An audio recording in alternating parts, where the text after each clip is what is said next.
In September of 2008, while ordinary families watched their retirement accounts evaporate overnight, a quiet businessman named Harold Ferris sat in his study reviewing bank statements that told a very different story. The stock market had collapsed.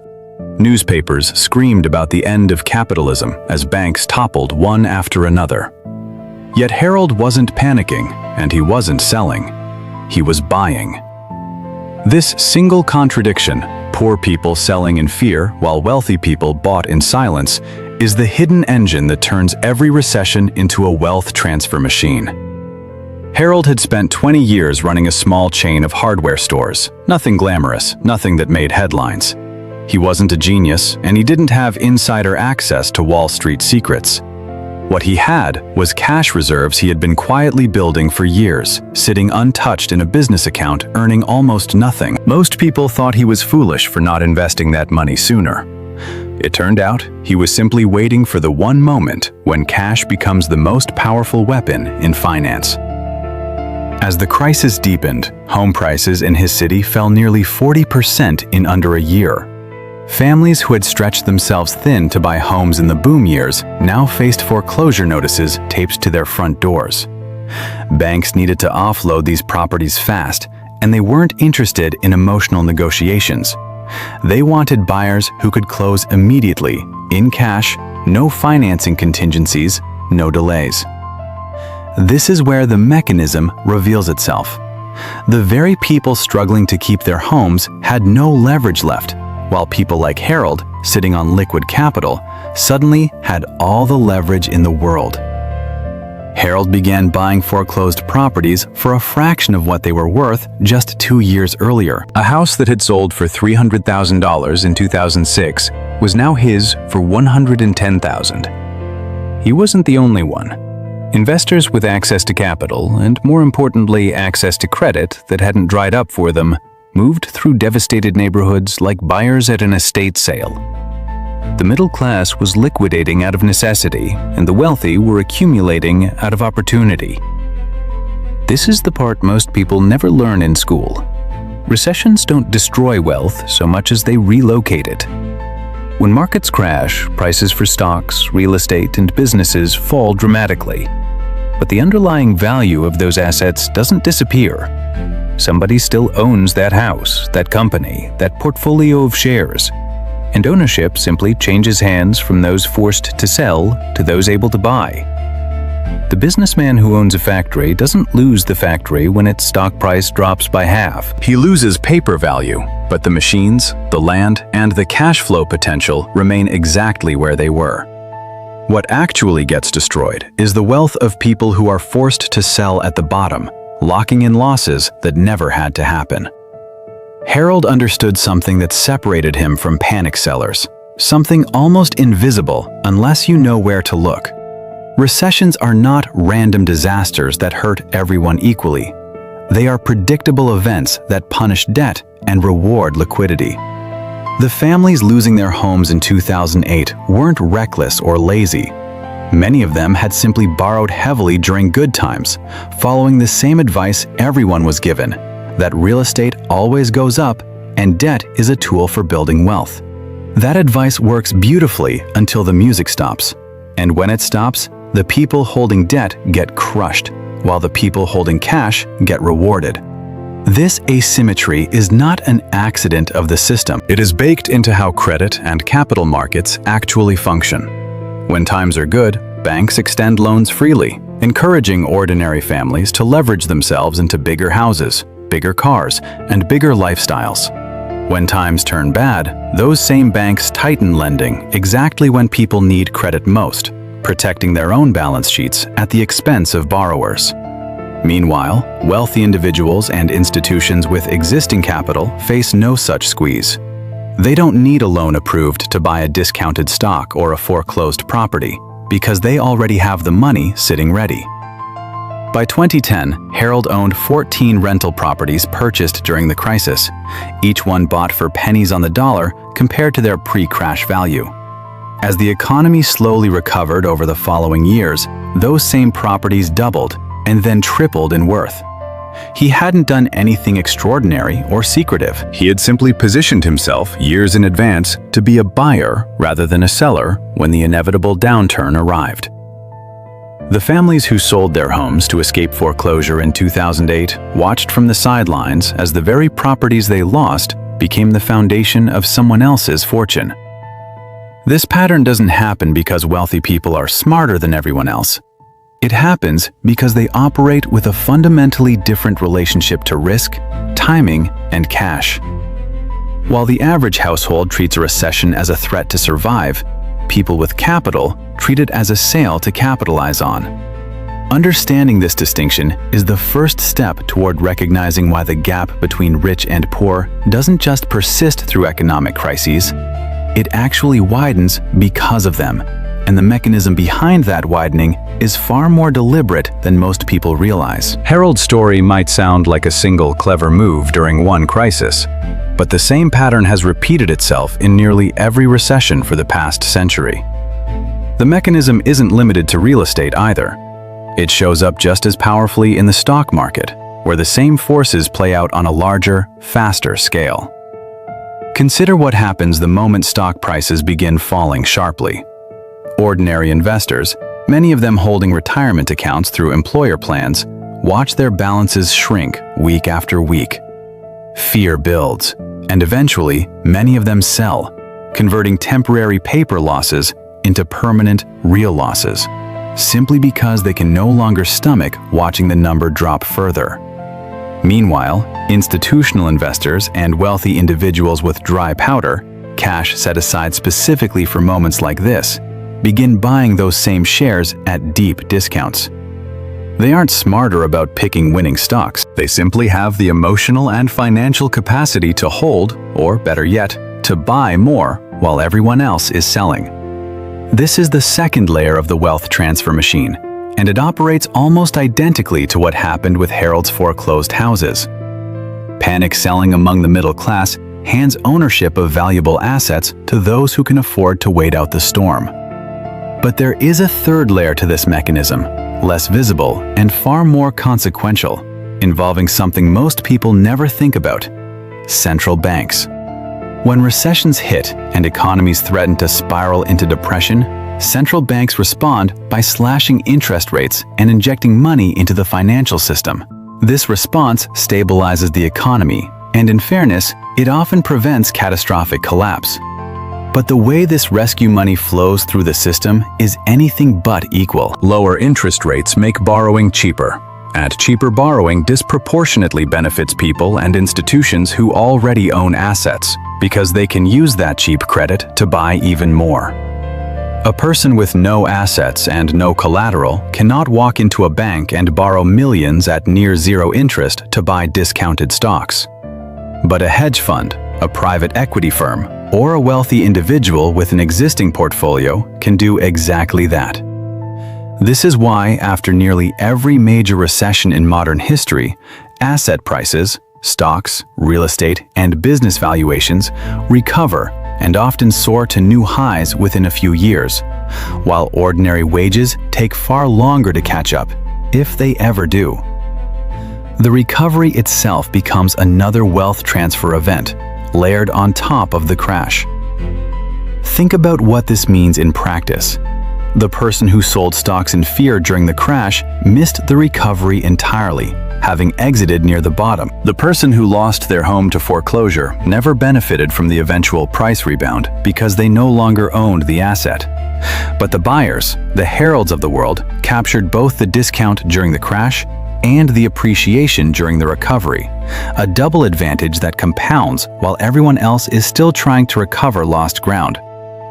This is not a conspiracy orchestrated by elites meeting in secret rooms.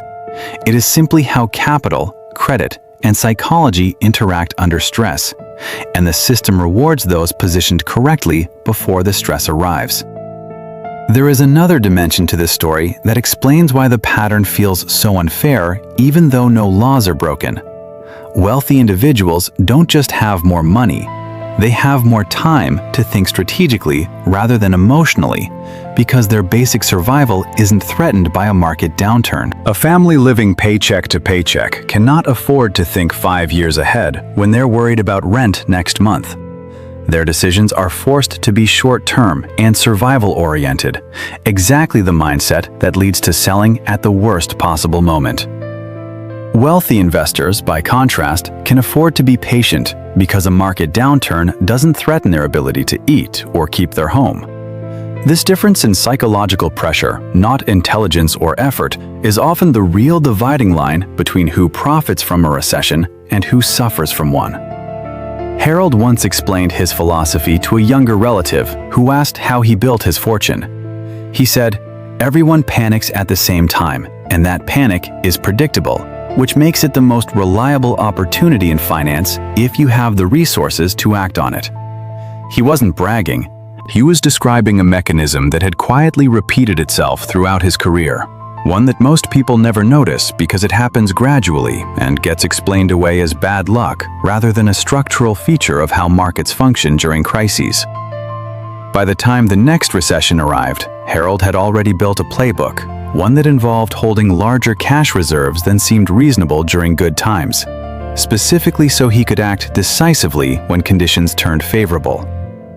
Most financial advice tells ordinary people to stay fully invested, and largely for good reason, since timing markets perfectly is nearly impossible. But there is a difference between timing the market and simply having liquidity ready when extreme discounts appear. And that distinction separates people like Harold from everyone else watching from the sidelines. Understanding this gap is not just an academic exercise. It is the foundation for recognizing why recessions, despite the pain they cause on the surface, consistently accelerate the concentration of wealth rather than reducing it, setting the stage for the final and most important part of this story. By 2019, Harold Ferris was in his 70s, quietly running his rental properties from the same modest office he had used for decades. Most of his neighbors had no idea how much wealth he had actually built. Then came 2020, and with it, a recession unlike anything the modern world had seen, triggered not by bad loans, but by a global pandemic that shut down entire economies overnight. Stock markets crashed faster than they ever had in history, losing more than 30% of their value in weeks. Small business owners watched their life savings disappear as lockdowns forced them to close. Millions of workers lost their jobs within a single month, and panic once again gripped households who had no cushion to absorb the shock. Harold recognized the pattern immediately, having seen it before, decades earlier, in a different crisis with a different headline. Cash was again the most powerful asset in the world, and he had kept enough on hand to act without hesitation. He bought shares in airlines, hotels, and retail companies decimated by the shutdown, businesses that were fundamentally sound but temporarily unable to operate. He wasn't guessing. He was applying the same principle that had worked in 2008, understanding that panic creates temporary mispricing, and mispricing creates permanent opportunity for those with the resources and patience to act. Within 18 months, as vaccines rolled out and economies reopened, those stocks recovered and then surged to record highs. Harold's portfolio, already substantial from earlier moves, nearly doubled again. Meanwhile, many of the small business owners forced to sell their companies or liquidate their retirement accounts during the lockdown never fully recovered. Some rebuilt slowly over years. Others never returned to where they had been, having lost not just money, but time they could never get back. This is the part of the story that reveals the deepest truth about recessions, one that extends far beyond any single crisis or any single investor. Every recession, no matter what triggers it, war, pandemic, banking failure, or speculative bubble, follows the same underlying script. Assets get temporarily mispriced due to fear. Credit tightens for those who need it most, while remaining available to those who need it least. And central banks inject liquidity that flows disproportionately toward people who already hold assets. Three forces, working together every time, quietly transfer wealth from the anxious to the patient, from the indebted to the liquid, from the reactive to the prepared. None of this requires anyone to break a single law or engage in any hidden scheme. It simply requires understanding how the system behaves under stress and positioning yourself accordingly long before the stress ever begins. This is precisely why financial education matters more than most people realize. It's not about predicting the next crash, which nobody can reliably do. It's about understanding that crashes are a permanent feature of how markets work and building a position, financially and psychologically, that allows you to respond with opportunity instead of desperation when one eventually arrives. The families who lost everything in 2008 and again in 2020 weren't victims of bad luck alone. They were victims of a system they never fully understood, one that rewards preparation and punishes fragility with consistency. Harold never resented the families who sold him their homes or shares at rock-bottom prices. He understood that they were making the only decision available to them given their circumstances, decisions shaped by debt, by fear, and by the absence of any cushion to fall back on. What separated him wasn't cruelty or greed, it was years of deliberate preparation, sacrificing comfort during good times so he would have options during bad ones. This is the lesson hiding inside every recession, one that has nothing to do with predicting markets and everything to do with structural readiness. Building an emergency fund isn't boring advice meant to make your life smaller. It is the mechanism that determines whether you become a forced seller or a strategic buyer the next time panic sweeps through the economy. Avoiding excessive debt isn't caution for its own sake. It is what keeps banks from having leverage over you exactly when you can least afford to lose it. And understanding that recessions are not random, unpredictable disasters, but recurring events with consistent internal logic, is what allows ordinary people to eventually step into the same position Harold occupied, not through luck, but preparation. The rich don't get richer during recessions because the system is secretly rigged. They get richer because they understand and act on a pattern that repeats with remarkable consistency every single time fear grips the market. The poor get poorer not because they are careless, but because circumstances often leave them no choice but to sell precisely when they should be buying.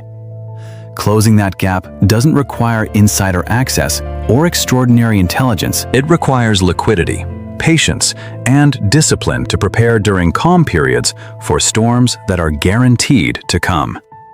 The next recession is not a question of if, but when.